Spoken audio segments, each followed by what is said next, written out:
সুপ্রিয় শিক্ষার্থী বন্ধুরা, চাকরি নিয়োগ পরীক্ষায় শতকরা হার নির্ণয় থেকে যে ধরনের প্রশ্নগুলো আসে এরকম কয়েকটি প্রশ্ন আজকে সমাধান করা হবে। আশা করি সম্পূর্ণ ভিডিওটি যদি দেখেন তাহলে এই ধরনের প্রশ্ন আপনি চাকরি নিয়োগ পরীক্ষায় একদম অনায়াসে মুহূর্তের মধ্যে করে দিতে পারবেন। তো কথা না বাড়িয়ে কাজটি শুরু করা যাক। তো প্রথম যে প্রশ্নটি সেটি হচ্ছে 2/1 শতকরা কত 4/3 হবে। প্রশ্নটি বিভিন্ন নিয়োগ পরীক্ষায় এসেছে, 23তম বিসিএস এবং প্রাক প্রাথমিক 13 সালে এসেছে এবং এছাড়াও বিভিন্ন পরীক্ষায় এ ধরনের প্রশ্ন এসে থাকে। তো এখানে বলা হচ্ছে 2/1 শতকরা কত 4/3 হবে। এই প্রশ্নের সমাধানটা আমরা খুবই সহজে নিব।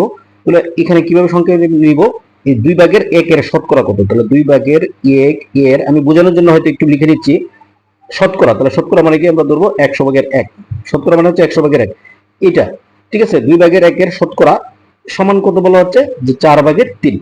এখন এই যে 2 এর সঙ্গে কি আসবে, 100 গুণ আসবে এবং এই সম্পূর্ণটা কার সঙ্গে গুণ হয়ে যাবে, এই যে 4/3 এর সঙ্গে কিন্তু আমরা গুণ করে দেবো। তাহলে গুণান আসবে কত, 200।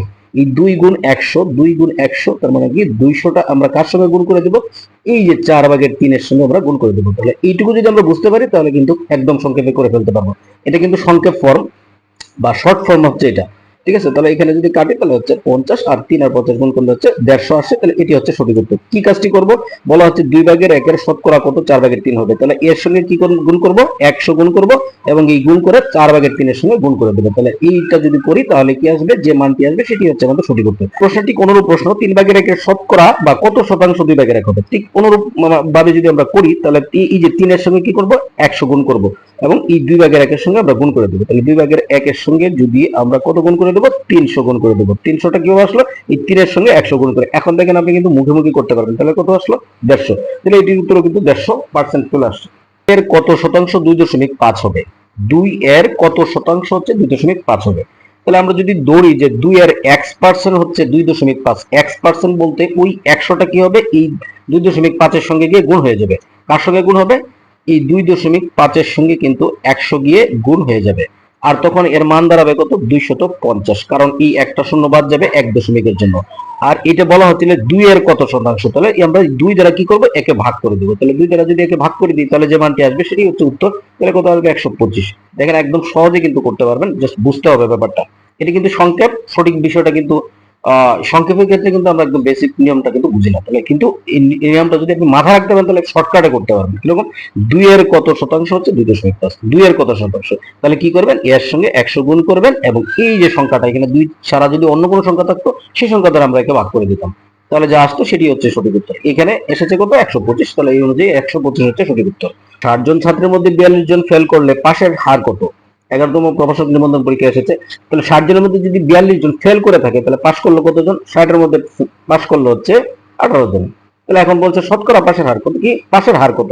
তাহলে পাশের হার পরে কি 100 এর মধ্যে 5টা কত করলো, 100 দ্বারা গুণ করে দেব। তাহলে এখন আপনি যদি কাটাকাটি করেন, শূন্য কেটে দেন, 3 6 18, তার মানে কি 3×30, এই 30% হচ্ছে পাশের। একদম মুহূর্তের মধ্যে করতে পারবে। জাতীয় ফুটবল প্রতিযোগিতায় এ দল 50টি খেলার মধ্যে 35টিতে জয়লাভ করে, এ দলের পরাজয়ের শতকরা হার কত।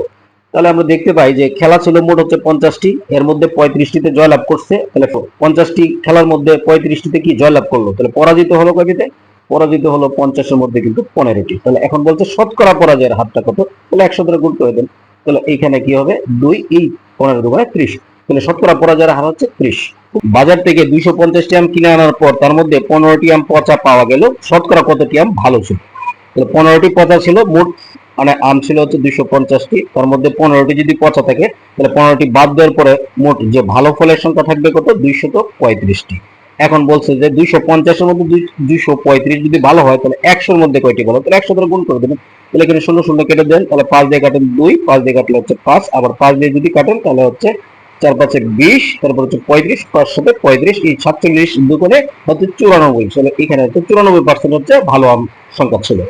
তো ধন্যবাদ শিক্ষার্থী বন্ধুরা, যদি ভিডিওটি ভালো লাগে থাকে তাহলে আমার চ্যানেলটি সাবস্ক্রাইব করতে পারেন এবং অনুরূপ ভিডিও পেতে উৎসাহিত করুন, লাইক কমেন্ট ও শেয়ার করুন। ধন্যবাদ।